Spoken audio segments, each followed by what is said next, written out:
नमस्कार, कैसे हैं आप सब। यूपीपीसीएस 2026 का नोटिफिकेशन जून 2026 में आने वाला है।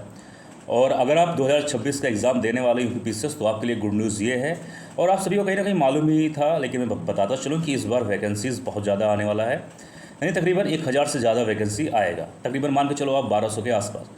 और अगर आप कई सालों से एग्ज़ाम दे रहे होंगे, या फिर थोड़ा बहुत एक्सपीरियंस भी होगा, या फिर आप कोई सीनियर या आपके घर में कोई रिलेटिव बड़ा भाई कोई भी होगा, तो आपको मालूम होना चाहिए कि इतना ज़्यादा वैकेंसी यूपीपीसीएस में नहीं आता है। और जाहिर सी बात है, उत्तर प्रदेश इंडिया का सबसे बड़ा स्टेट है, अगर यहाँ पर इतना वैकेंसी नहीं आएगा तो जाहिर सी बात है किसी स्टेट में नहीं आएगा।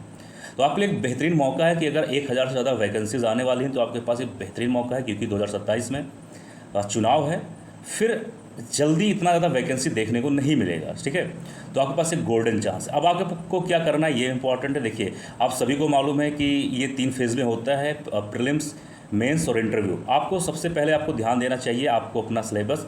अब जैसे मैं बात करूँ तो प्रीलिम्स में 2 पेपर होता है, GS1 GS2। उसमें GS1 में होता है सारे history, polity, geography, economics, current affair, UP special के, मतलब यूपी स्पेशल क्या कर सकते हो, यूपी जीके से संबंधित कुछ सवाल, ऐसे लगभग कई सारे सब्जेक्ट होते हैं। और GS2 में जो होता है उसमें सीसेट होता है, math, reasoning, Hindi, English, paragraph वगैरह। ठीक है, और मेंस में कई सारे पेपर होते हैं, लेकिन आपको मेंस का अभी ज़्यादा हेडेक नहीं लेना है।